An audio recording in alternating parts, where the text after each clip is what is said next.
የእግዚአብሔር ስም የተባረከ ይሁን። ስለነበረን ድንቅ የአምልኮ ጊዜ ተባረኩ። በጣም ጌታ ይባርካችሁ።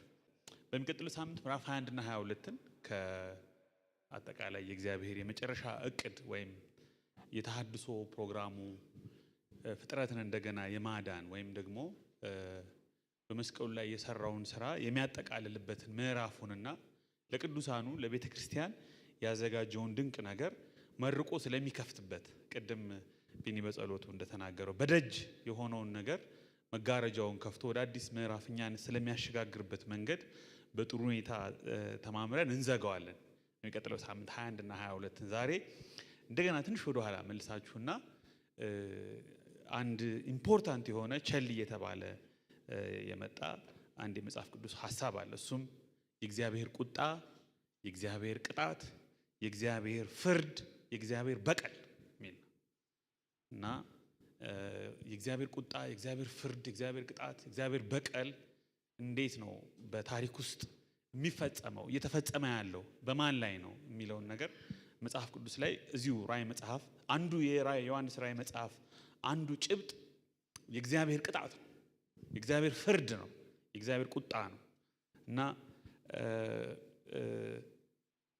ይሄንን ነገር እስኪ ትክክለኛ የእግዚአብሔር የቅጣት ቴዎሎጂ የቅጣት ትምህርት የፍርድ ትምህርት ዮሐንስ ራእይ በጥሩ ሁኔታ እንዴት አድርጎ እንደሚያስተምር ዛሬ ከምዕራፍ 6 ጀምሮ እንደገና ወደ ኋላ ተመልሰን እስከ ምዕራፍ 20 ነው ዋናው ሐሳብ ያለው። አለፍ አድርገን አንዳንድ ነገሮች እናያለን። ባለፈው ሳምንት በጣም አስደናቂ የሆነው ምዕራፍ 12ን አይተነዋል። ኢየሱስ ክርስቶስ በመስቀሉ ላይ ምን ያህል ማዕረጉን ሰይጣንን እንደገፈፈው፣ እንዳሸነፈው፣ ድል እንደነሳው የቀደመውን እባብ የቀደመውን ጠላት በታሪክ ውስጥ የገባውን እንቅፋት አለቅነቱን፣ ማዕረጉን፣ ኃይሉን ሁሉ ሽሮ ለሰዎች ድነትን ቤዞትን እንዴት እንዳመጣ ባለፈው ሳምንት አይተናል እና መሰረቱን ኢየሱስ ስለጣለ ደሙን ስላፈሰሰ ሰይጣንን ድል ስለነሳው ስላሸነፈው ታላቁ ጦርነት ስለተጠናቀቀ ሃሌሉያ። በጣም ነው የሚገርመኝ ይሄ መንፈሳዊ ውጊያችን በቃ እፎይታ ነው። ወደ ጦርነቱ የምንገባው በውጤቱ ሳናቅ አይደለም። አሁን በማንኛውም ትግል ውስጥ ያላችሁ ወንድሞች፣ እህቶች፣ እናቶች፣ አባቶች ሁሉ በውጊያ ውስጥ ያለ ነው። ውጤቱን በማናቀው ውጊያ አይደለም። በመስቀል ላይ አንዴ በክርስቶስ የተጠናቀቀውን ግን በህይወታችን ገቢራዊ ለማድረግ ነው። በህይወታችን ለማየት ነው። በአገልግሎታችን ለማየት ነው። ክርስቶስን ለመግለጥ ነው። ሌላ የቀረ ብርቱ አውደ ውጊያ የለም። ከዚህ በኋላ የቀረ ሌላ ትልቅ ጦርነት የለም።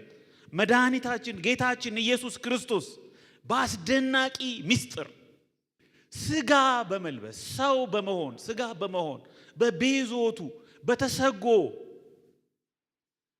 ታሪካዊውን ጠላት የሰው ልጆች ጠላት የፍጥረትን ጠላት በመስቀል ላይ ድል ነስቶታል፣ አስወግዶታል። ግን እኛ የጦርነቱን ባህሪ ማወቅ አለብን።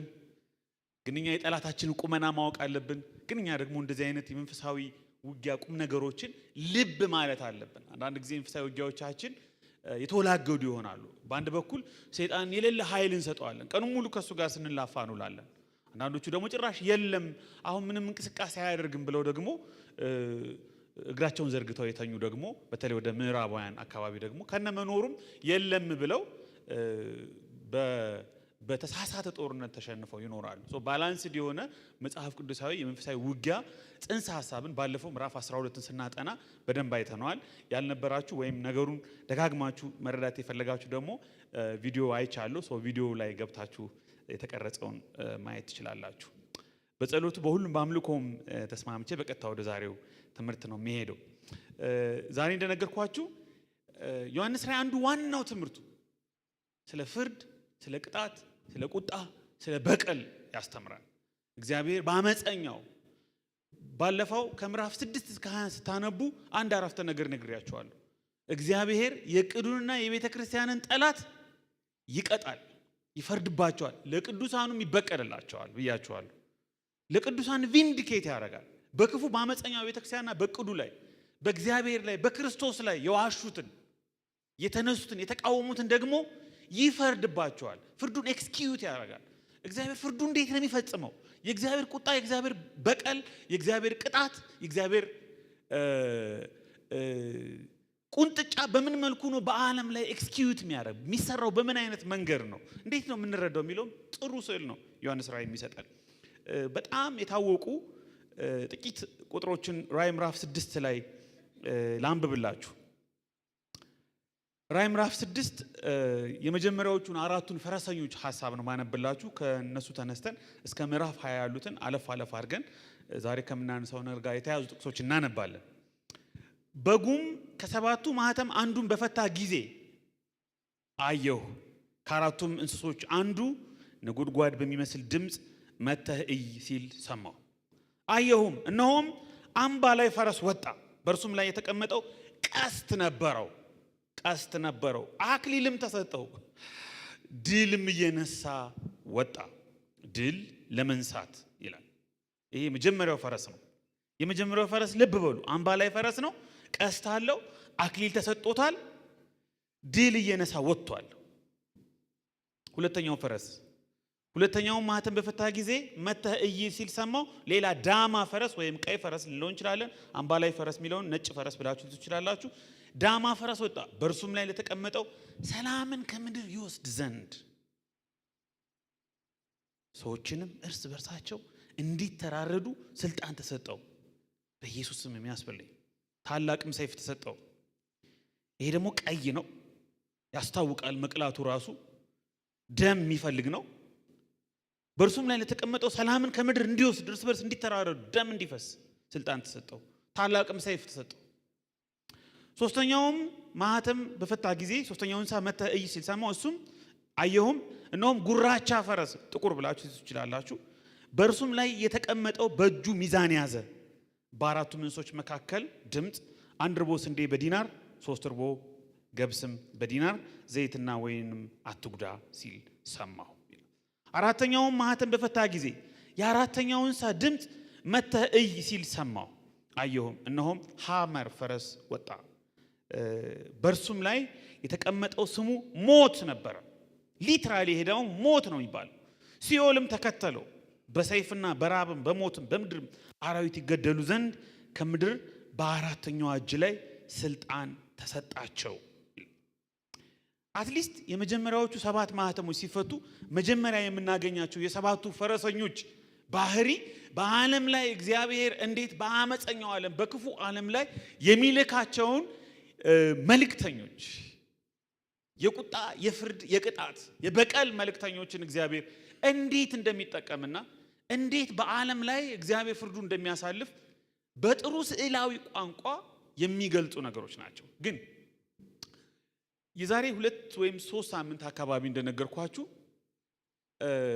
ኢየሱስ ክርስቶስ በነገሰ ጊዜ ማህተሞች በተፈቱ ጊዜ ተከታታይነት ያላቸው 3 የእርግማን ማህተሞች፣ መለከቶች፣ ጽዋዎች ይከፈታሉ።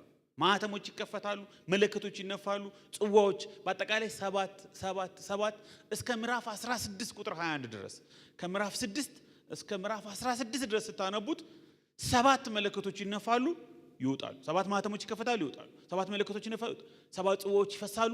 በምድር ላይ የቅጣት ቡቲክ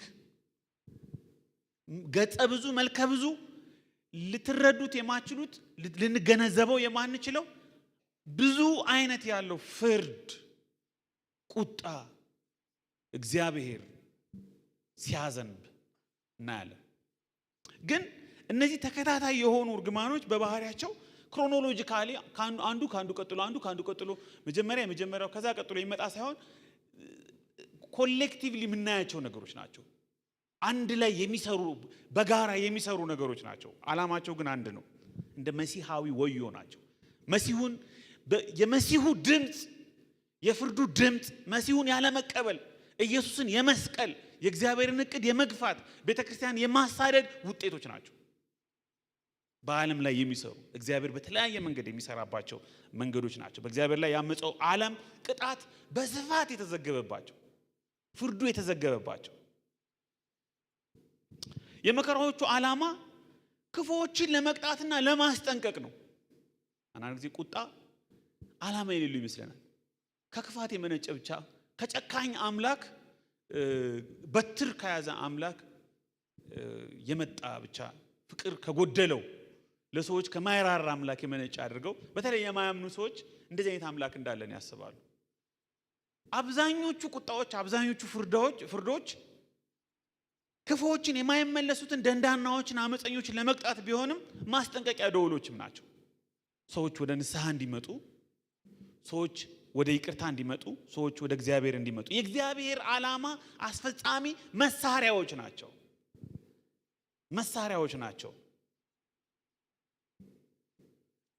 ስለዚህ እነዚህን ነገሮች አለፍ አድርገን እናያለን። የመጀመሪያዎቹ 4 ማህተሞች ተያያዥነት ያላቸው ነገሮች ይመስላሉ። ይህ እንደዚህ አይነት 4 ፈረሶችን የተለያየ አይነት ከለር ያላቸው 4 ፈረሶችን የሚመስሉ ፍርዶችን ተጠቅሞ እግዚአብሔር ቅጣትን ሲያስተላልፍ እዚህ ዮሐንስ ራዕይ ምዕራፍ 6 ላይ ብቻ አይደለም የምናገኘው። ዘካርያስ ምዕራፍ 6 ጋር ብትሄዱም በቀጥታ 4 ሰረገሎችን አየሁ ይላል። 4 ሰረገሎችን ከሁለት የናስ ተራራዎች መካከል ሲወጡ አየሁ። የመጀመሪያው ሰረገላ በቀያይ ፈረሶች ሲሆን፣ ሁለተኛው በጥቋቁር ፈረሶች፣ ሶስተኛው በነጫጭ ፈረሶች፣ አራተኛው በቡራቡሬ ፈረሶች፣ ሁሉም ኃይለኞች ነበሩ ይላል ዘካርያስ ምዕራፍ 6 ላይ። ይሄ ቋንቋ፣ ይሄ አገላለጽ ፍርድን በፈረሰኞች የመግለጽ አቀላለጽ እዚህ ራእይ ላይ ብቅ ያለ አዲስ ሐሳብ አይደለም። በብሉይ ኪዳንም በበርካታ ክፍሎች ላይ የምናነበው እግዚአብሔር ቅጣቱን ወደ አመፀኛው ዓለም ሲልክ የሚጠቀምባቸው ምስላዊ ቋንቋዎች ናቸው። ምስላዊ አገላለጾች ናቸው። ጥቂት ልንገራችሁ ዘካርያስ ላይ ስላለው። ለምሳሌ በጥቋቁር ፈረሶች ይሳብ የነበረው ሰረገላ ወደ ሰሜን፣ ነጩ ወደ ምዕራብ፣ ቡራቡሬው እና በቡራቡሬ ፈረስ ይሳብ የነበረው ወደ ደቡብ ወጡ ይላል። ምድርን ለመቃኘት እነዚህ ፈረሰኞች ፓትሮል ያደርጋሉ። ልክ እንደ ማታ ሮንድ ጥበቃ እንደሚወጡ ሰዎች ምድርን ፓትሮል አደረጓት። ከእግዚአብሔር የተላኩ ናቸው። ተጣድፈው ነበር ይላል። ከዛ መልአኩም ሂዱ ምድርን ቃኙ አላቸው። እነርሱም ምድርን ቃኙ። ከዛ በኋላ ወደ ሰሜን አገሮች የሄዱትን ፈረሶች የእግዚአብሔር ቁጣ እንዲበርድ አደረጉ ይላል። ይህን የዘካርያስን ራእይ ሙሉውን ስናነበው ፓትሮል አድርገው በክፎች ላይ ፍርድን ሲያሳልፉ፣ እንደገና የእግዚአብሔርን ቁጣ ሲያበርዱ ማለት ኤክስኪዩት በማድረግ እግዚአብሔር የሚፈልገውን ቅጣት በማስተላለፍ የእግዚአብሔርን ፍላጎት ሲያረኩ እናገኛለን። ዘካርያስ ምዕራፍ 1 ላይም እንደዚህ አይነት ሐሳቦችን እናገኛለን። እነዚህ 4ቱ ፈረሰኞች የዮሐንስ ራእይን ሙሉውን ከምዕራፍ 6 እስከ 20 ያለውን የቅጣት ጽንሰ ሐሳብ፣ የፍርድ ጽንሰ ሐሳብ፣ የበቀል ጽንሰ ሐሳብ፣ የቁጣ ጽንሰ ሐሳብ ሊወክሉ ሁሉ ይችላሉ። እነዚህን 4ቱን ፈረሰኞች እንኳን ብንረዳቸው በአጠቃላይ በዮሐንስ ራእይ ላይ በአጠቃላይ በአዲስ ኪዳን ላይ የሚነገረውን የቅጣት፣ የፍርድ፣ የበቀል፣ የቁጣ አስተሳሰብ የሚገልጹ ፈረሰኞች ናቸው። በጣም ጥቂት ቁጥሮች ናቸው። እስከ 8 ነው ያነበብኩላችሁ።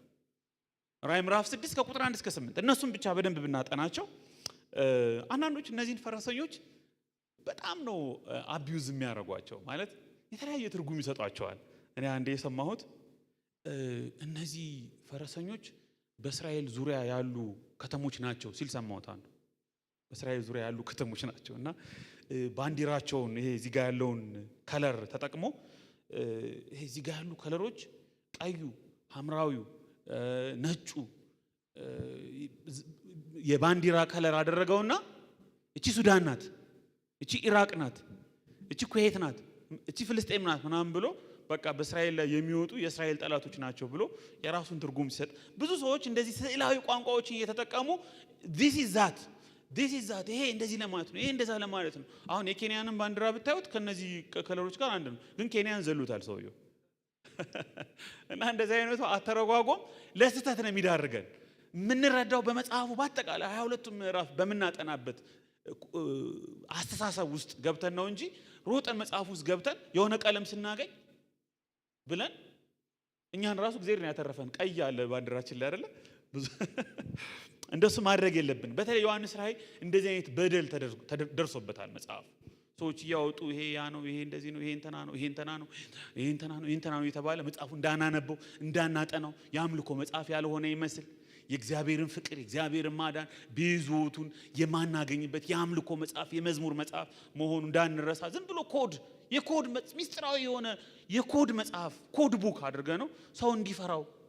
አንዳንዶቹ እኔ ዮሐንስ ራእይን በተመለከተ ሰዎችን ከሁለት ነው የምከፍላቸው፣ ኬርፉል እና ኬርለስ ብዬ የምከፍላቸው። ኬርፉሎቹ ይሄ መጽሐፍ በጣም ዕውቀት በጣም የሚፈልግ በጣም ጥንቃቄ የተማሩ የመጠቁ ሰዎች ብቻ የሚረዱ ስለሆነ የኔ ቀኖና 65 ነው ብለው ይቆማሉ። በእርግጥ 65 ነው እንደ 66 እንበል እንጂ ማናነባቸው ደግሞ የሚያሳዝኑ እና አብዲዩ አይደል እነ ሶፎንያስ ቼክ ማይደረጉ እንደ በአመቱ ስብከታችን እንኳን ጠቅሰናቸው ማናቃቸው በርካታ መጽሐፍት ደግሞ አሉ። ራእይ ብቻ አይደለም።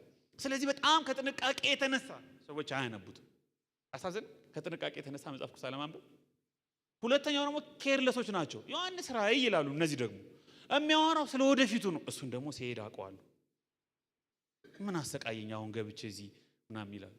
ስለዚህ ኬርፉሎችም ኬርለሶችም ትተውታል። በቃ መጽሐፉን ማንበብ አቁመዋል። ግን እንደሱ አይደለም መጽሐፉ ልክ አሁን እያጠና ነው ባለ ነው መልኩ ብዙ ቁም ነገሮችን ብዙ መንፈሳዊ እውነቶችን የምናገኝበት በጣም የተባረከ የእግዚአብሔርን ማዳን የእግዚአብሔርን ጥበቃ የመጨረሻው ተስፋችንን የክፉዎችን ፍርድ የሰይጣንን ጨምሮ የምናይበት መጽናናት ያለበት ተስፋ ያለበት ጥበብ ምስጢር የተገለጠበት ለእውነተኛ ደቀ መዝሙር ማጽኛ ማስጠንቀቂያ ማበረታቻ የያዘ እንደ ቤተ ክርስቲያን እዚህ ውስጥ ባሉ ቤተ ክርስቲያኖች ራሳችን የምናይበት መስታወት መነጽር በጣም ብዙ ጥቅሞች ያሉት መጽሐፍ ነው። እኛ አሁን በወፍ በረር ባለፈው እንደነገርኳችሁ እንደ ሄሊኮፕተር ቱር ነው ያለፍንበት። ዝም ብለን አለፍ አድርገን ነው ያየነው ሄደው። ትንሽ ግን ወረድ ብላችሁ ምዕራፍ በምዕራፍ ቁጥር በቁጥር ደግሞ እናንተ ቤታችሁ እንድታጠኑ በጣም አበረታታችኋለሁ። የሰው ልጅ ደህንነት ሴኩሪቲ የሚገርም እኮ ፍጡር ነው ሰው በጣም ይመካል። ሰው በጣም ይተማመናል፣ በራሱ በእውቀቱ ይተማመናል፣ በአቅሙ በግኝቱ በችሎታው ይተማመናል። እና አንዳንድ ሰዎች ስሪፒስ የሚሏቸው ፕሮቴክሽን ይፈልጋል አሉ። አንድ ሰው በጣም ደህንነት ፕሮቪዥን አቅርቦት ይፈልጋል። ፕሌዥር ደግሞ ደስታ ይፈልጋል አሉ። እና በቃ ደስታውን ለማግኘት አቅርቦቶችን ሁሉ ለማግኘት እና ደግሞ ሴኩሪቲውን ጥበቃውን ለማግኘት የሰው ልጅ የማያደርገው ነገር የለም። የደህንነቱ መተማመኛዎችን ለማጽናት ኢምፓየሮችን ሳይቀር ይገነባል። እንደ ባቤል ግንብ ሁሉ ይገነባል። የኢኮኖሚ ልዕልና፣ የጤንነት ተስፋ፣ ጤንነት፣ ኢኮኖሚ፣ ድህነት፣ ፕሮቴክሽን በመቶ ምናምን ሀገሮች አሜሪካ የጦር ካምፕ አላት ብያቸዋለሁ። እኛም አቅማችን ቢፈቅድ በመላው ሀገር ካምፕ መክፈት እንፈልጋለን። የአቅም ውስንነት በተለይ ሌላው ዓለም ላይ ብዙ ያልተለመደ ኢትዮጵያ፣ አፍሪካ ደግሞ ከቤታችን ኳሊቲ በላይ የአጥራችን ኳሊቲ ይበልጣል። ወደ ክፍለ ሀገር ብትሄዱ የአጥሩ ዋጋ ከቤቱ ዋጋ ይበልጣል። የጭቃ ቤት በትልቅ ግንብ አጥር ነው የሚገነባው፣ በትልቅ ኮንክሪት ፎርምወርክ በኮንክሪት። የሴኩሪቲ ጉዳይ ህፃናትን እንደስታያቸው ገና 3-2 ወር ምናምን እያሉ ላለመውደቅ የሆነ ነገር ይይዛሉ። እግራችሁን እጃችሁን ይዙታል። ኢምቤድድ የሆነ የሰው የዚህ ፎለን ኔቸር ከአዳም ውድቀት በኋላ መተማመኛ ያጣው የሰው ልጅ ባህሪ ስሪት ሆኗል ማለት ነው። እና መጠጊያዎችን ሰርቷል፣ ማምለጫዎችን ዋስትናዎችን ለማበጀት ሩጧል። ግን ከእግዚአብሔር ፍርድ የሚያመልጥ የለም። የሚያሳዝነው ነገር ይሄ ነው። ሰው በእውቀቱ በጥበቡ በችሎታው በሀብቱ በኃይሉ በእግዚአብሔር ላይ አምጾ በእግዚአብሔር ሕዝብ ላይ አምጾ በእግዚአብሔር ፕሮግራም ላይ አምጾ ሊያመልጥ ከፍርድ ሊያመልጥ ከቅጣት ሊያመልጥ ከቁጣ ሊያመልጥ ከበቀል ሊያመልጥ አይችልም። ለምሳሌ አንዱን ፈረስ እንየው። የመጀመሪያውን ፈረስ አምባ ላይ ፈረስ፣ ይሄን ፈረስ ላከ እግዚአብሔር። ቀስተኛ ነው። ቀስተኛ ፈረስ ላከባቸው። አክሊል ተሰጠው። ደግሞ ሻምፒዮን ነው። በቃ ዋናውን ነው ደግሞ የላከው። ሮም በኃይሏ ትመካ ነበር። እነዚህ ምስኪን ክርስቲያኖች የሚጨቆኑበት 7ቱ አብያተ ክርስቲያናት በዙሪያቸው ያሉ ቸርቾች የሚኖሩባት ያቺ ሮማን ኢምፓየር ትንሹ እስያ አሁን ቱርክ አካባቢ ደቡብ ገላትያ ምናምን አካባቢ የሚኖሩ ቤተክርስቲያኖች 7ቱ አብያተ ክርስቲያናት በፍርሃት በጭንቀት ውስጥ የሮም የበላይነት የሮም ኃይል የሮም ጉልበት መንገዶች ሁሉ ወደ ሮም ያደርሳሉ። በሮም ግዛት ፀሐይ አይገባም። ጋይስ ጁሊየስ ሲዛር ጀግናው ሲዛር እነ ኦክታቪያን እነ ቬስፓሲያን እነ ክላውዲዮስ እነ ጢባሪዮስ እነ ነርቫ እነ ጋልባ እነ ኔሮ ትልልቅ ኢምፐረሮች ነበሯቸው። ጦራቸውን ያከማቻሉ። ለሮም ወታደር መሆን በቃ የክብር ልዕልና አድርገው ነው የሮም ኢንሃቢታንት ነዋሪዎች የሚቆጥሩት። ለጣዖታቱ መታዘዝ ነው፣ ለዜውስ መታዘዝ ነው፣ ለአፍሮዲቲ መታዘዝ ነው፣ ለአርጤምስ መታዘዝ ነው፣ ሮምን መጠበቅ ነው። ሮም የአማልክቶች ስጦታ ናት። የሚባርኩ ዘሮቻችን የሚባርኩ ስራዎቻችን የሚባርኩ ጤንነታችን የሚባርኩ አማልክቱ ስንታዘዝ ነው። የሮም ፓወር፣ የሮም ኃይል፣ የሮም ግዛት ሮም ሩቅ በጣም ፍላጎቶች አሏቸው።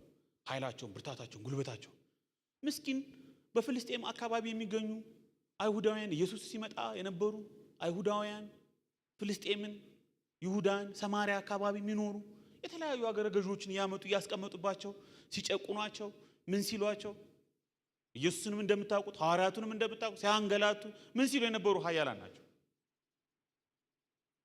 ግፈኛ ነገስታት፣ ግፈኛ መንግስታት፣ ግፈኛ ስርወ መንግስታት፣ ስርዓቶች ዛሬም እንደዚህ አይነት ባህሪ አለ።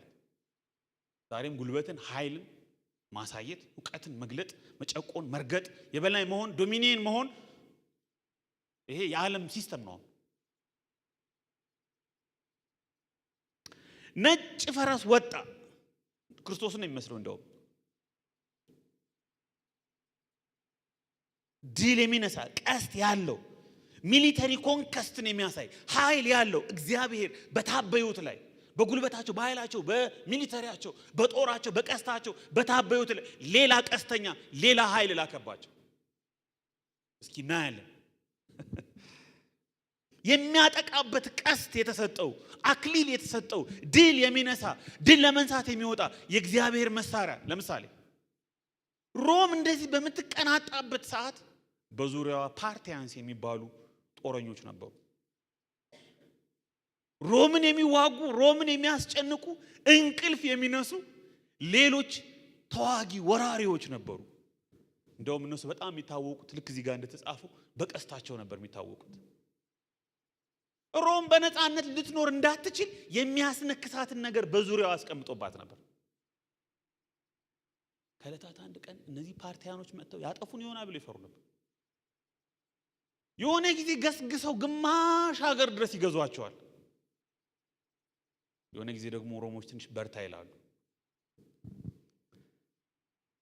የሮም ታሪካዊ ጠላቶች ነበሩ። ፎርሚደብል ኤነሚስ ኦፍ ሮም ነበሩ። የሮም ገጣሚዎች ሳይቀር እነ ቨርጂል የሚባሉ ትልልቅ የሮማን ገጣሚዎች ግጥሞቻቸው ላይ ቀስትማ እንደ ፓርቲያን ይላሉ። ቀስተኞችን ፓርቲያኖችን ይሏቸዋል። የሚያደንቋቸው የሚፈሯቸው ታሪካዊ ጠላቶች ነበሩ። አንድም ንጉስ፣ አንድም መንግስት፣ አንድም ሀገር የበላይ ነኝ ኃይለኛ ነኝ ብሎ እግሩን ዘርግቶ እንዳይቀመጥ በዙሪያው በውስጡ እግዚአብሔር እንቅልፍ የሚነሳውን ሌላ ጦር፣ ሌላ ድብቅ ጦር፣ ሌላ ኃይል ያስነሳበታል። በአፍሪካ ታላቁ ጦር ብሎ መመካት አይቻልም። የሰፈር ሰዎች ተደራጅተው መጥተው ይጥሉሃል። ቀስተኛውን ይልክብሃል። ኃይል እግዚአብሔር ነው። ጉልበት እግዚአብሔር ነው። አገዛዝ ስልጣን እግዚአብሔር ነው። በሚሊተሪ በድሮን ልትተማመን አትችልም። በሚሳኤል ልትተማመን አትችልም።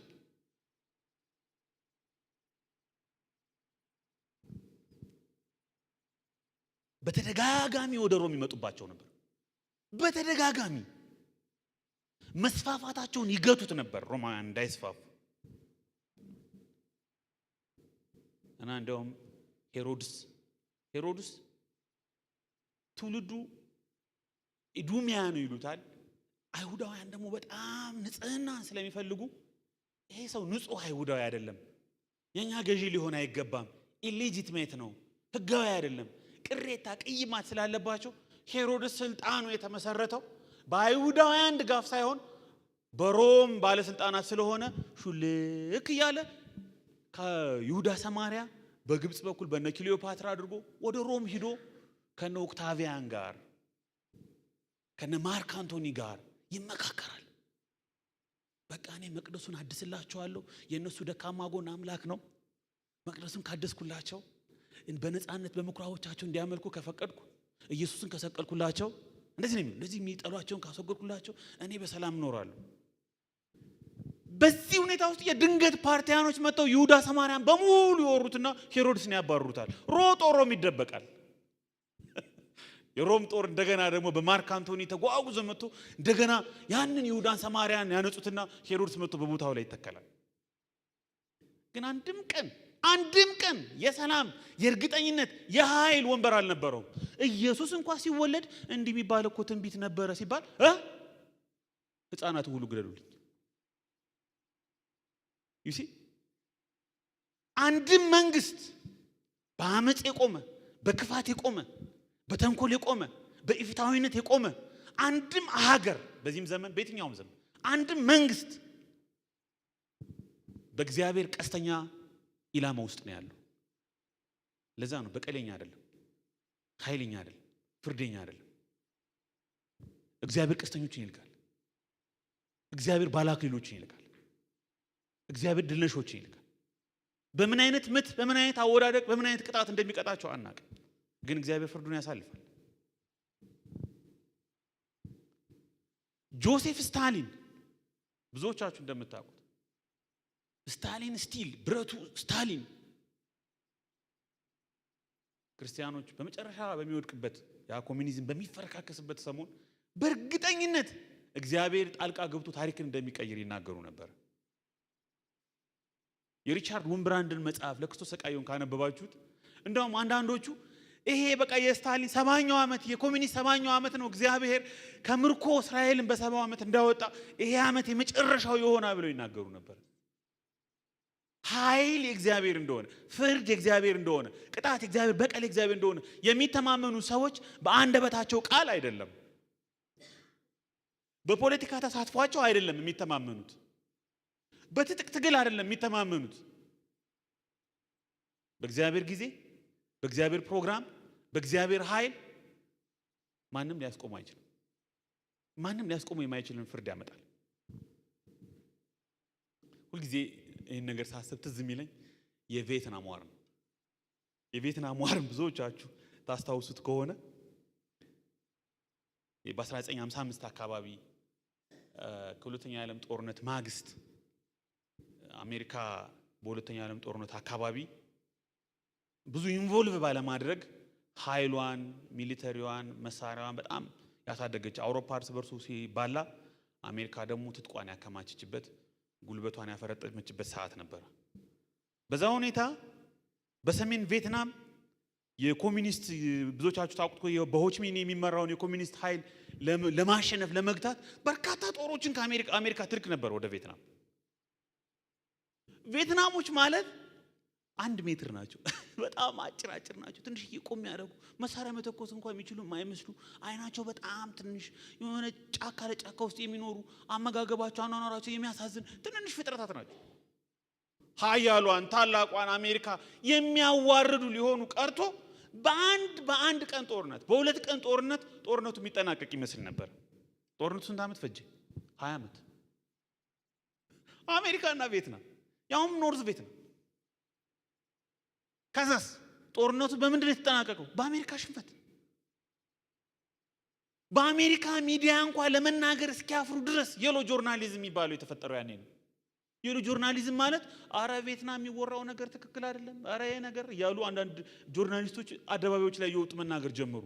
አሜሪካ ላይ ፕሮፓጋንዳ ይነገራል። ታላቋ ኃያሏ አሜሪካ ማንም የማያቆማትና የማያገታት ምናምን ይላሉ።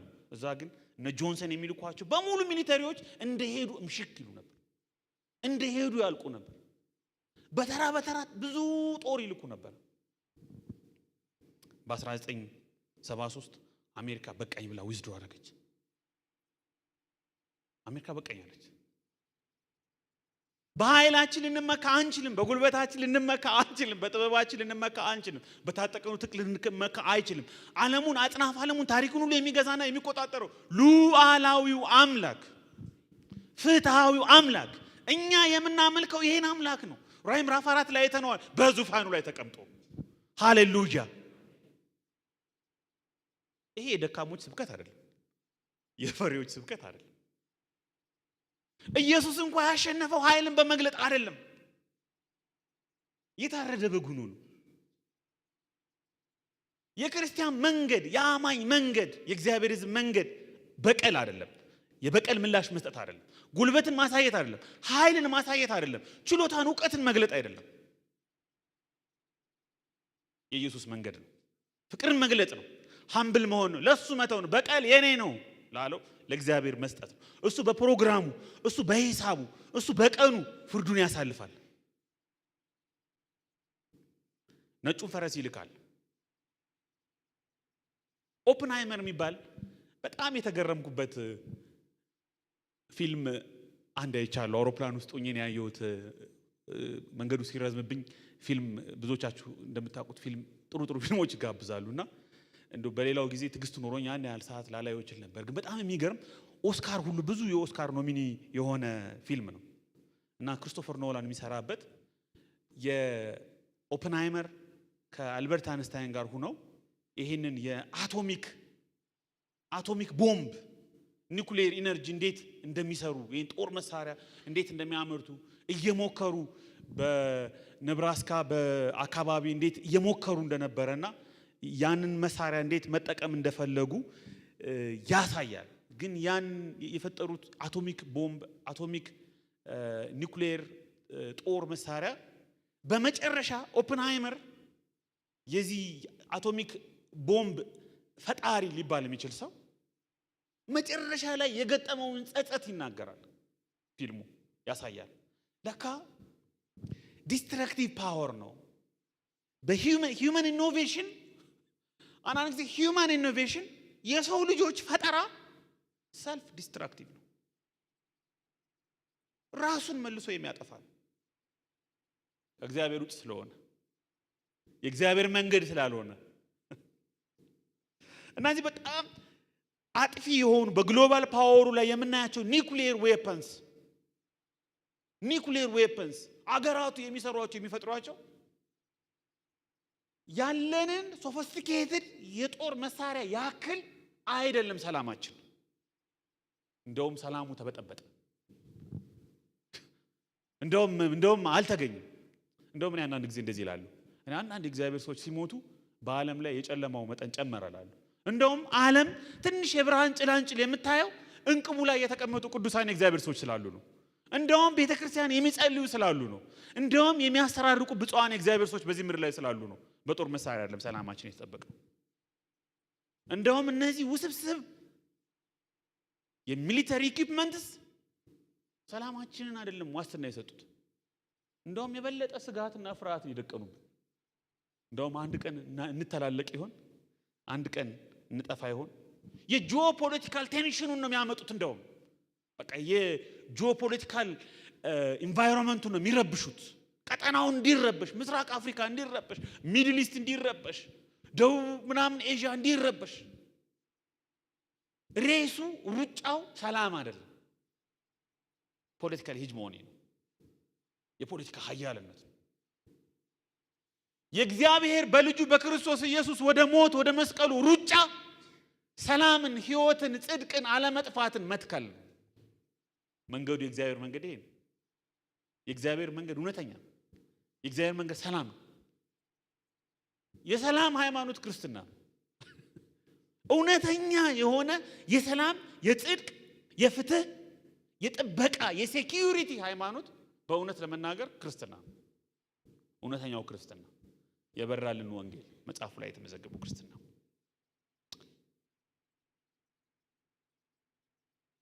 ታላቁ የቁጣቸው ቀን መጥቷልና ማንስ ሊቆም ይችላል? የመጨረሻው ምዕራፍ 6 ቁጥር 17 ሰውሩን ታላቁ የቁጣው ቀን፣ ታላቁ የእግዚአብሔር የቁጣ ቀን፣ የፍርድ ቀን መጣ። ማን ሊቆም ይችላል? በእግዚአብሔር የቁጣ ቀን፣ በእግዚአብሔር የፍርድ ቀን እግዚአብሔር ፈረሶቹን ከለቀቀ በኋላ፣ እግዚአብሔር ማህተሞችን፣ መለከቶችን፣ ጽዋዎችን ከለቀቀ በኋላ ማንም ሊቆም አይችልም። ማንም ሊያመልጥ አይችልም። በእግዚአብሔር ኃይል እንተማመናለን።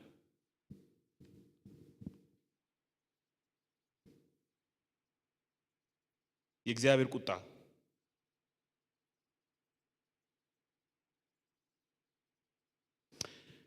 እግዚአብሔር በአመጽና በኃጢአት በተጨማለቀው ዓለም ላይ ፍርዱንና ቁጣውን ሳያሰልስ ቸል ሳይል ሳይረሳ ይመስለናል አንዳንድ ጊዜ። እዚህም ጋር ራዕይ ምዕራፍ 8 ማስታወሰው አንድ ክፍል አለ። ረሳኸው እንዴ ይሉታል። ተዋቸው እንዴ? ቸል አልካቸው እንዴ? አንተ እኮ ፍቅር ነህ፣ አንተ እኮ መሐሪ ነህ፣ ሳትቀጣ አለፍካቸው እንዴ? እግዚአብሔር ሳያሰልስ ኃጢአተኛውን፣ አመፀኛውን፣ ንስሐ የማይገባውን፣ የማይመለሰው ሰባተኛው ማህተም በተፈታ ጊዜ እኩል ሰዓት የሚሆን ዝምታ በሰማይ ሆነ። ራዕይ ምዕራፍ 8 በእግዚአብሔር ፊት የሚቆሙት ሰባቱን መላእክት አየሁ። ለቅዱሳን ሁሉ ጸሎት እንዲጨምረው ብዙ ዕጣን ተሰጠው።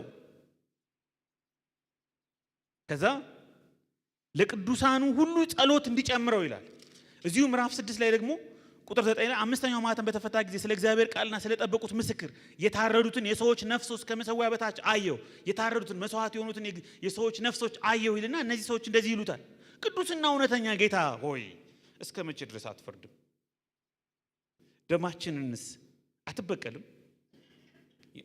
ይጠይቁታል። እንዴ ዘገየኩ። አንዳንድ ጊዜ እንደዛ ይሆናል። አንዳንድ ጊዜ እንደዚህ አይነት ነገር ይሰማናል። እስከ መቼ ነው የማትፈርድ? እስከ መቼ ነው የማትቀጣቸው? እስከ መቼ ነው እንላለን። ይሄ የሁላችን ጸሎት ነው። ይሄ የሁላችን ጭንቀት ነው። የሁላችን ድምጽ ነው። ይመስለናል ሁሉ ነገር ሰላም ነው ይመስለን። ሁሉ አመፀኛው ያመፀ እንደ አሳፍ እንደ መዝሙር 73 ጸሎት ነው ይመስለን።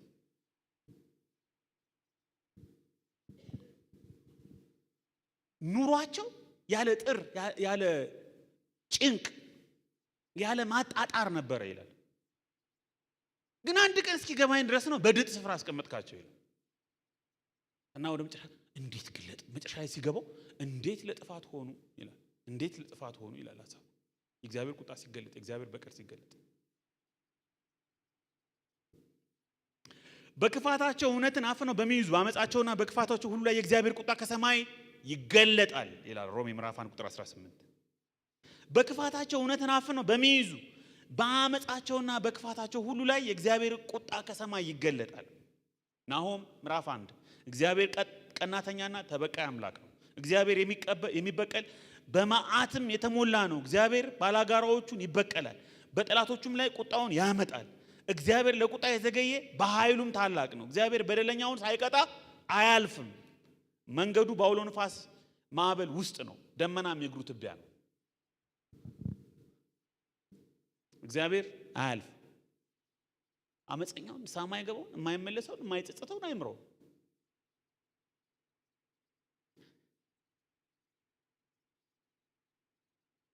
አንዳንድ ሰዎች የዘገየ እንደሚመስላቸው ይላል። የእግዚአብሔር የተስፋ ቃል አይዘገይም።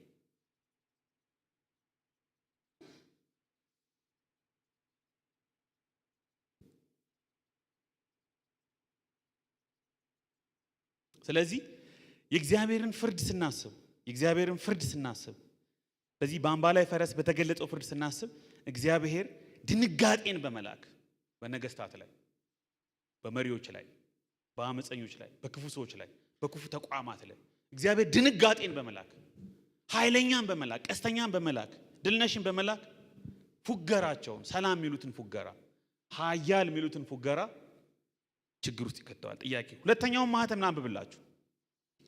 በድጋሚ ነው ያነበብኩላችሁ ያለሁት።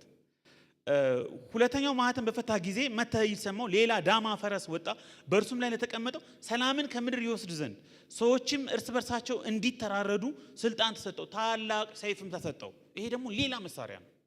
ይሄ ደግሞ ሌላ የእግዚአብሔር የቅጣት መንገድ ነው። ባጭሩ ጦርነት ነው። ጦርነት የእግዚአብሔር መሳሪያ ነው ብላችሁ አሁን አይገርማችሁም? ጦርና የጦር ወሬ ትሰማላችሁ። ማርቆስ ምዕራፍ 13 ቁጥር 7 ሊገለጽ የማይችል ደም መፋሰስን የሚያመጣ ሰዎችን ለክፋታቸውና ለአመጣቸው አሳልፎ የሚሰጥ ዋር በብርቶች ላይ ብርቱ ይልክባቸዋል። ጦርነት ይከፈታል። ቴሮሪዝም አሸባሪ ይልክባቸዋል። ስለዚህ ዋር፣ ቴሮሪዝም፣ የተለያዩ ኮንፍሊክቶች ከጀርባቸው ሉዓላዊ የሆነ እግዚአብሔር አመፀኞችን እንደሚቀጣበት መሳሪያ አድርጎ ይጠቀምባቸዋል። ክፉዎችን የሚቀጣባቸው መሳሪያ አድርጎ ይጠቀምባቸዋል። አንዳንዶቹ ልናስቆማቸው አንችልም። አንዳንዶቹ በጸሎት ሁሉ አናስቆማቸውም። እግዚአብሔር የሚጠቀምባቸው መሳሪያዎች ናቸው። ቅድም እንደነገርኳችሁ ነው። ሃይድሮጅን ቦምቦችን ያከማቻሉ። እግዚአብሔር ለአመፀኞች፣ እግዚአብሔር ለክፉ ስርዓት መቅጫ አድርጎ ይጠቀምበታል። አይገባንም፣ አይታየንም። እንደውም እንደ ፕሮብለም ኦፍ ኢቪል እንደ በዛ ውስጥ የሚፈጠረውን ኬዎስ እናስብና የእግዚአብሔር ፍትሃዊነት ሁሉ ጥያቄ ውስጥ እንከተዋለን። እግዚአብሔር ይሄን ያውቃል ወይ? እግዚአብሔር እንዴት ይሄን ያያል? እግዚአብሔር እንዴት ይሄ ነገር ይሆናል? እንዴት እንደዛ ይሆናል? ግን እዚህ መጽሐፍ ላይ አንዱ የምናነበው የእግዚአብሔር መሳሪያ ነው። የእግዚአብሔር መሳሪያ ነው።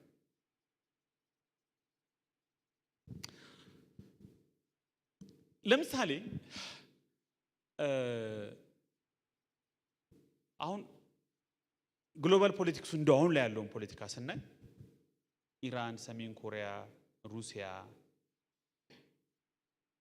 ከአውሮፓና አሜሪካ ጋር ያላቸው ሰጣ ገባ አስፈላጊ ይመስላል። አንዳንድ ጊዜ ገብቷቸው አስፈላጊ ስላችሁ አንዳንድ ጊዜ የሆነ ተፎካካሪ የሆኑ ስጋትን የሚጥሉ ጭንቀትን የሚጥሉ የሆኑ አቻ ኃይላት ከጎን ይቀመጣሉ።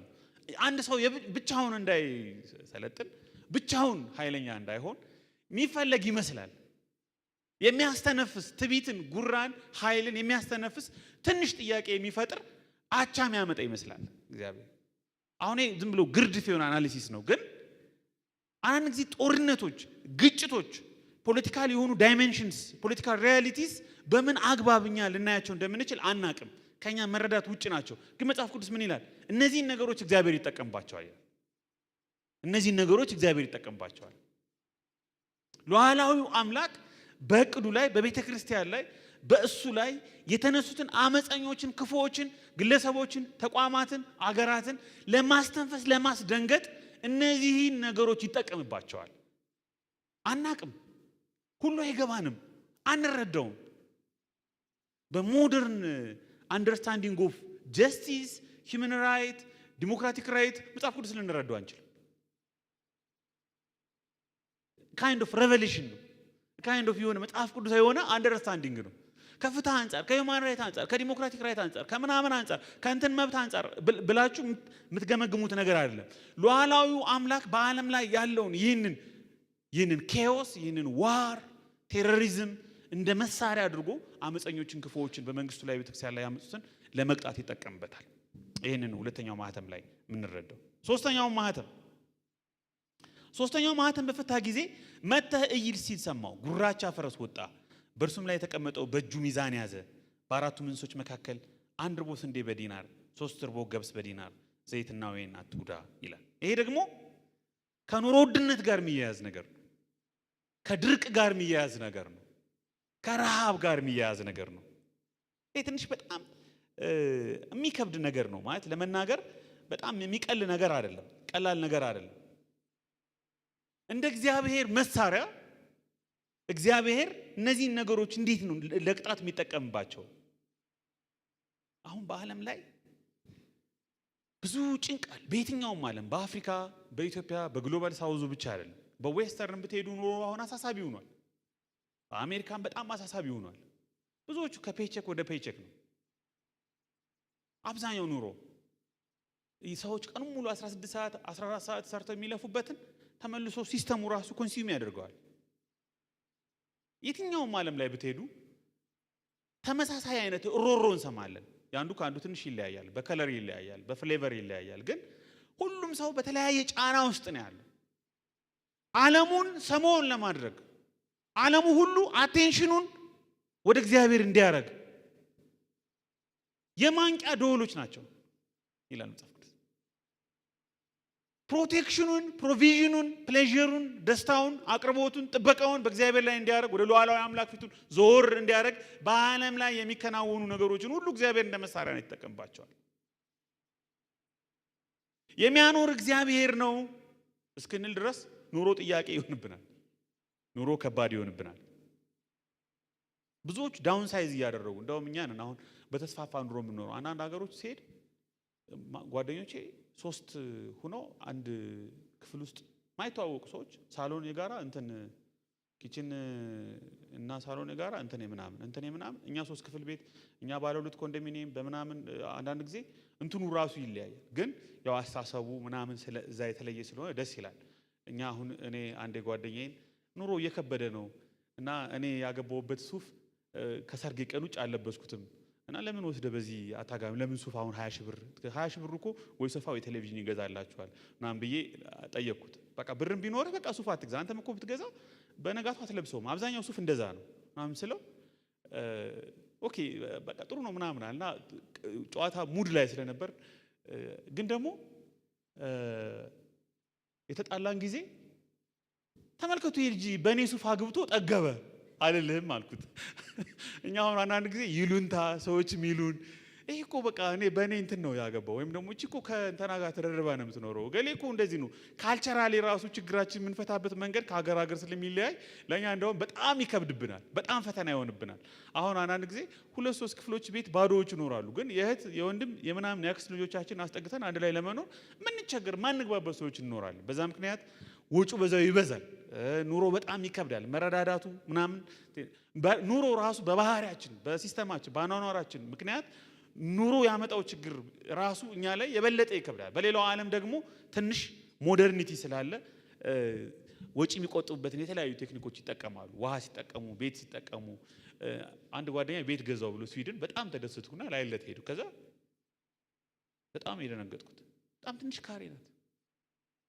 የኢትዮጵያ እኮ በቃ ማለት በጣም ተስፋፍተን አንድ የምንኖረው አሁን ትንሽ በጣም ጋብሮ ቢሆን መጣን ቦታ ምናምን በተለይ ከተማ ቦታ ትልቅ የፖለቲካ የጥቅማኛ ምናምን ሆነና እንደ ትልቅ ችግር ተቆጠረ እንጂ አብዛኞቹ ከ20-30 ዓመት እኔ ተወልጄ ያደኩበት የቤተሰቦቼ ቤት 1200 ካሬ ነው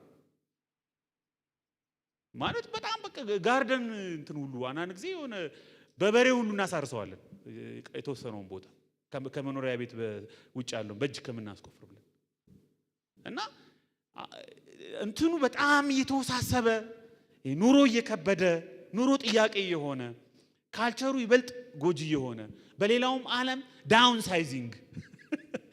ሳይዝ የሆነ ሰው ነዳጅ ለመቆጠብ ትንሽ መኪና እየቀየረ ሌክዠሪ ሳይሆን ትንሽ እንትን እያለ እያስተካከለ የሚሄድበት ኑሮ ራሱ ፈተናና ምናልባት ልክ እዚህ ሶስተኛው ማህተም ላይ እንደምናየው ወደ እግዚአብሔር እንድንመለስ ወደ ሚያኖር እግዚአብሔር እንድንመለስ ወደ ሚባርክ እግዚአብሔር እንድንመለስ ወደ አዲሱ ኢየሩሳሌም ወደ አዲሱ ፍጥረት ተስፋ እንድናረግ በምድር ላይ ልባችን እንዳይከብድ እግዚአብሔር እንዳንረሳ በሁሉም ነገር ተመቻችተን እንዳንቀመጥ የሆነ የሚቀሰቅስ የሚያነቃ ደውል ሆኖ ወደ እግዚአብሔር ተስፋ ወደ አዲሱ ፍጥረት ወደ አዲሱ ዓለም አሻቅበን እንድናይ የሚያደርግ ነገር ሆኗል ማለት ነው።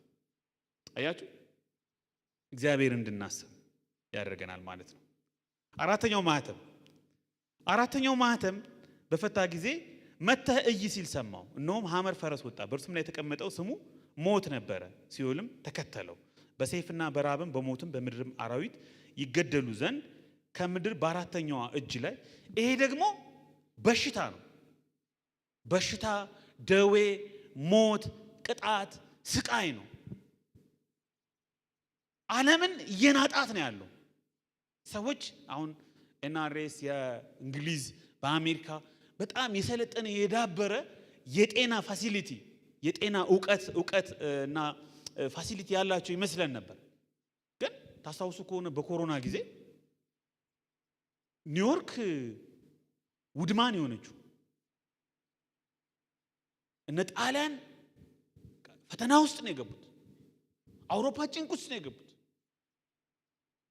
ሲጨነቁ ሲፈሩ የነበረው ለአፍሪካ ነበር። በየቀኑ ቴሌቪዥን ላይ ይወጡ ይሄ ነገር በዚህ ከቀጠለ በአፍሪካ ውስጥ በአመት ይሄን ያህል ሚሊዮን ሰው ይሞታል ይላሉ። አንዱ ይመጣል ይሄ ነገር ከቀጠለ በአፍሪካ ውስጥ በወር ይሄን ያህል ሚሊዮን ይሞታል እያሉ መግለጫ ይሰጡ ነበር። እነ ቢል ጌትስ አይቀሩ። ለምን? ሮበስት የሆነ የጤና ሲስተም አለን ይላሉ። ጠንካራ የሆነ ሶፊስቲኬትድ የጤና መሳሪያዎች አሉን ብለው አሰቡ። በአንድ ቀን ክትባቱ የሚገኝ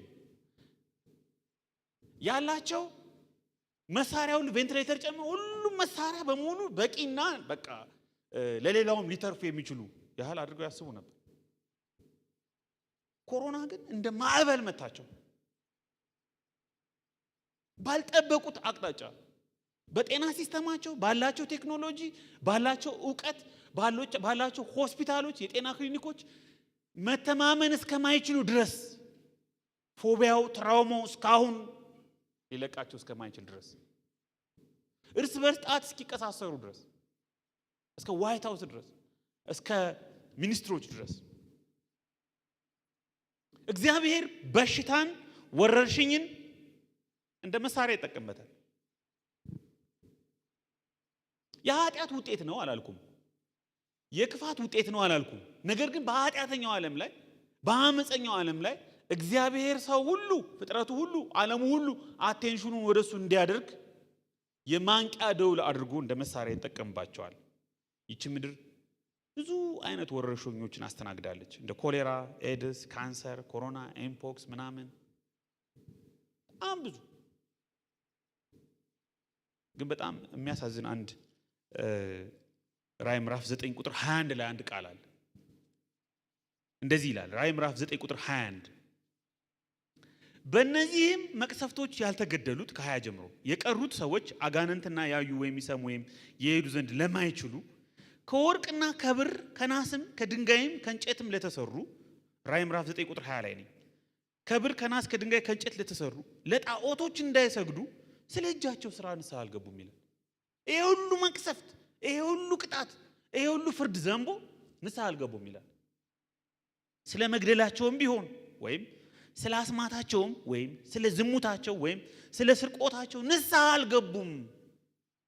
ፈርዖንን ያስታውሳል። አንገተ ደንዳና ልበ ደንዳና ሁለው ቀጠሉ። ይሄ የእግዚአብሔር የማንቂያ አቴንሽናቸውን ወደሱ እንዲስብ የታሰበው ዓላማ ራሱ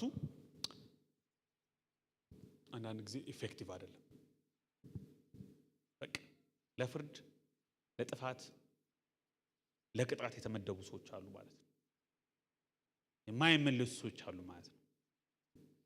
ከአእምሯችን በላይ የሆነ ክፉ ነገር ተከስቶ እንኳን እግዚአብሔር ይህንን ታሪክ ለመዝጋት ለማጠናቀቅ የሚጠቀምባቸው በርካታ ነገሮች በዚህ ምድር ላይ የሆኑ እንኳን ሰዎች ግን አሁንም ወደ እግዚአብሔር ለመመለስ ንስሐ ለመግባት እሱን ለማሰብ ልባቸውን ሲከፍቱ አናይም። ይሄ በጣም የሚገርም ነገር ነው።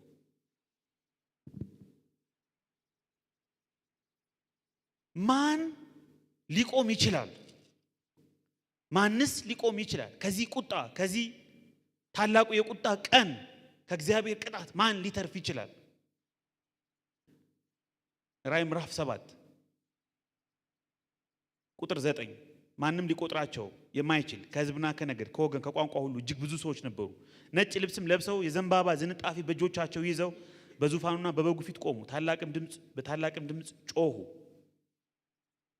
በዙፋኑ የተቀመጠው ለአምላካችን ለበጉ ማዳን ነው አሉ። ራዕይ ምዕራፍ 14 ላይ ቁጥር 4 ከሴቶች ጋር ያልረከሱ እነዚህ ናቸው፣ ድንግሎች ናቸው፣ በጉ ወደሚሄድበት የሚከተሉት እነዚህ ናቸው። ማን ሊቆም ይችላል? ማን ሊተርፍ ይችላል? ማን ሊያመልጥ ይችላል? በጉን የሚከተሉ ይላል። በጉ ወደሚሄድበት የሚሄዱ እነዚህ ናቸው። ራዕይ ምዕራፍ 14 ቁጥር 4 በጉ ወደሚሄድበት የሚከተሉት እነዚህ ናቸው። ለእግዚአብሔርና ለበጉ በኩራት እንዲሆኑ ከሰዎች የተዋጁ እነዚህ ናቸው። በአፋቸውም ውሸት አልተገኘም፣ ነውርም የለባቸው። በታማኝነት በጉን የሚከተሉ የበጉ ተከታዮች ከዚህ ፍርድ ከዚህ ቁጣ ያመልጣሉ። እግዚአብሔር ታሪኩን የሚዘጋው ቅጣቱን በማጧጧፍ ነው። እያየለ እየጨመረ እየጠነከረ በሚሄድ ፍርድና ቁጣ እግዚአብሔር ይህንን ዘመን ይሄ የቀደመው ስርዓት አልፏል የተባለው አሁን የቀደመው ስርዓት ላይ ነው ያለነው። ይህንን ስርዓት እንዲያልፍ እንዲጠናቀቅ ያደርገዋል። በመጨረሻ ባቢሎንን የአመፁን ሲስተም የአመፁን ስርዓት የተያያዘውን በእግዚአብሔርና ቤተክርስቲያን ላይ ለማመፅ ኔትወርክ ህብረት ፈጥሮ አጠናክሮ የሚሰራውን ሲስተም እግዚአብሔር በመጨረሻ ይፈርድበታል፣ ውሳኔውን ያሳልፋል። ከዛም በኋላ ለቅዱሳን ደስታ ይሆናል። ራዕይ ምዕራፍ 19 ከዚህ በኋላ በሰማይ ሃሌሉያ በዝሙቷ ምድርን ያጠፋችቱ ታላቂቱ ጋለሞታ ስለፈረደባት የባሪያዎቹንም ደም ከእጇ ስለተበቀለ ፍርዶቹ እውነትና ጽድቅ ናቸውና ማዳንና ክብር ኃይልም የአምላካችን ነው ይላል። ባቢሎን ተፈረደባት፣ በክፉዎች ላይ ተፈረደ። በክፉ ሲስተም በክፉ ነገስታት ላይ እግዚአብሔር በመጨረሻ የመጨረሻውን ፍርድ ያጠናቅቃል።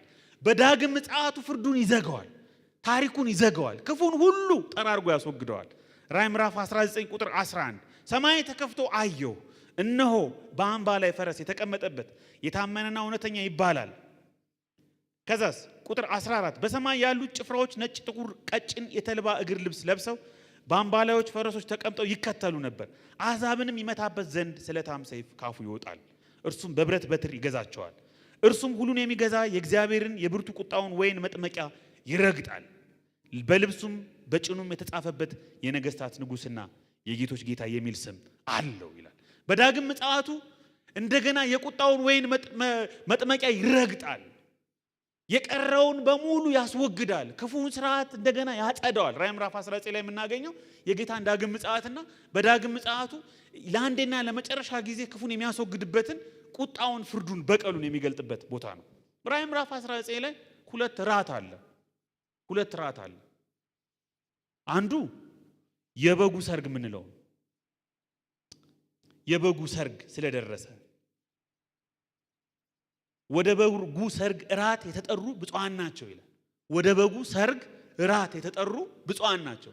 እነዚህ ቅድም የነገርኳችሁ በጉን የሚከተሉ ውሸት ያልተገኘባቸው ራሳቸውን በንጽህና የጠበቁ የበጉ ታማኝ ተከታዮች እውነተኛ ደቀ መዛሙርቶች ቤተ ክርስቲያን የሁለቱ ምስክሮቹ መስመር ፈለግ የተከተሉ እውነተኛ የክርስቶስ ደቀ መዛሙርት ቤተ ክርስቲያን ክርስቲያኖች ለዚህ ታላቅ ሰርግ ለዚህ ታላቅ ደስታ ታጭተዋል፣ ተጠብቀዋል። ሃሌሉያ! እግዚአብሔር ለዚህ ስላጨን ለዚህ ስለጠበቀን ዛሬ በቃሉ በመንፈሱ በቤተ ክርስቲያን በኩል እየመገበን እያዘጋጀን ስላለ ክብር ምስጋና ሁሉ ለሱ ይሁን። በዚህ ክልሉ ስላደረገን በዚህ ቀጠናው ስላደረገን በዚህ ሳይድ ስላደረገን ሃሌሉያ! ለዚህ ለፍርድ ለተጠበቁት አይደለም፣ ለዚህ ለታላቁ ሰርግ ከሱ ጋር ሐሴት ለምናደርግበት። በጣም የሚገርመው የበጉ ሰርግ ስለደረሰ ሚስቱም ራሷን ስላዘጋጀች ደስ ይበል ሐሴት እናድርግ ይላል። ሐሴት እናድርግ ክብርንም ለሱ እናቅርብ ይላል። ግን ሌላ እዚሁ ምዕራፍ 19 ላይ ሌላ ራት አለ። ላንብብላችሁ። ራዕይ ምዕራፍ 19 ቁጥር 17 አንድ መልአክ በፀሐይ ውስጥ ቆሞ አየሁ። በሰማይ መካከል የሚበሩ ወፎች ሁሉ በሰማይ የሚበሩ ወፎችን ሁሉ ተመልከቱ። እንግዲህ መታችሁ የነገስታትን ስጋና የሻለቆችን ስጋ የብርቶችንም ስጋ የፈረሶችንም በእነርሱም የተቀመጡትን ስጋ አያችሁ። ፈረሶች ማለት ኃይላቸው ጦራቸው ሊዋጉ በአመጽ የተነሱበት የእነሱንም ስጋ የባሪያዎችንም የጌታዎችንም የታናናሾችንም የታላላቆችንም ሁሉ ስጋ እንድትበሉ ወደ ታላቁ ወደ እግዚአብሔር ራት ሌላ ራት አለ። ወደዚህ ወደ እግዚአብሔር ራት ተከማቹ ብሎ በታላቅ ድምፅ ጮኸ።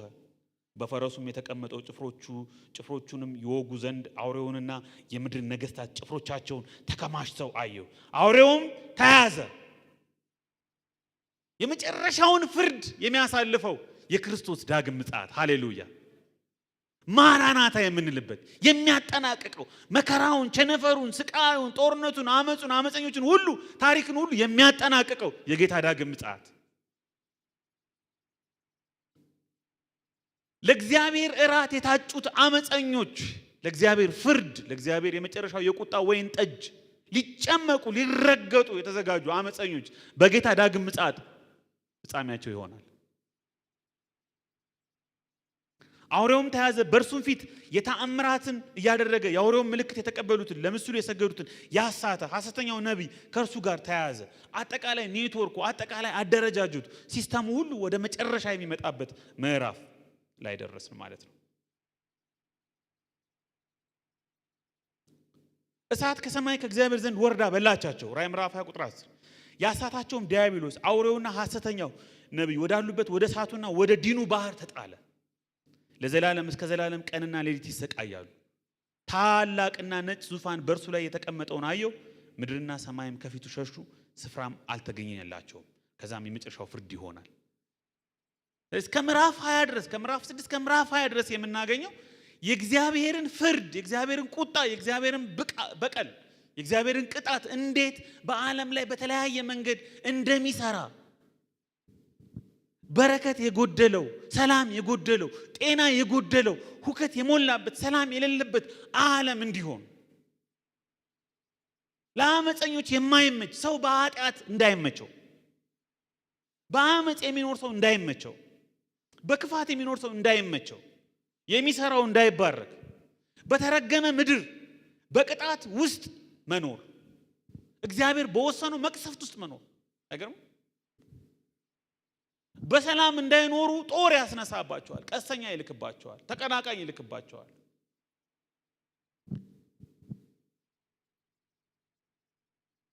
በትልልቅ ጥይት በማይበሳው መኪና ነገስታት ይጓዛሉ። በብዙ ሚሊዮን ኢንቨስት የተደረገበት ወክ ማድረግ አይቻልም። ወክ ማድረግ አይቻልም። ዛሬ ለጤና የሚመደበው በዓለም ላይ በግሎባል ሄልዝ ላይ ገንዘብ በቃላት የሚገለጽ አይደለም። በሽታ፣ ደዌ፣ ህመም፣ ስቃይ፣ ቸነፈር፣ ወረርሽኝ የሚያጠቃት ዓለም ግን ቅድም ቢኒ እንዳነበበው የሚቀጥለው ስምንት እንደምናጠነው እግዚአብሔር አዲስና አይዲያል የሆነ ፍጹም የሆነ እሱ የሚገኝበት ድንኳኑን የሚተክልበት መንፈሱን የሚያፈስበት እንደ ውሃ መንፈሱን የምንጠጣበት እሱ ባለበት የምንሆንበት ታላቁን አዲሱን ሰማይና አዲሱን ምድር አዲሱን ኢየሩሳሌም ጽድቅና ሰላም የነገሰባትን ፈውስ የሞላባትን ሕይወት እንደ መና የምንበላበት አስደናቂውን ስርዓት ግን በደጅ ነው የምንሄድበት። ያንን ዓለም ያንን ሕይወት አክሰስ የምናደርግበት ጊዜ ቅርብ ነው። ይህ ደካማ ለበሽታ ለድካም የተጋለጠው ሰውነታችን ይህ በጥፋት በአመጽ በክፋት በአመጽ በተሞላው ዓለም መኖራችን በቅርቡ ያበቃል። እግዚአብሔር ፍርዱን ያሳልፋል። አስደናቂውን ዓለም እንደገና እንደ መጋረጃ ገልጦ ያስጀምረዋል። እኛ ብቻ ሳይሆን ፍጥረት ሁሉ ተፈውሶ አዲስ ጅማሬ እንደገና ዳግም ልደት ይሆንለታል።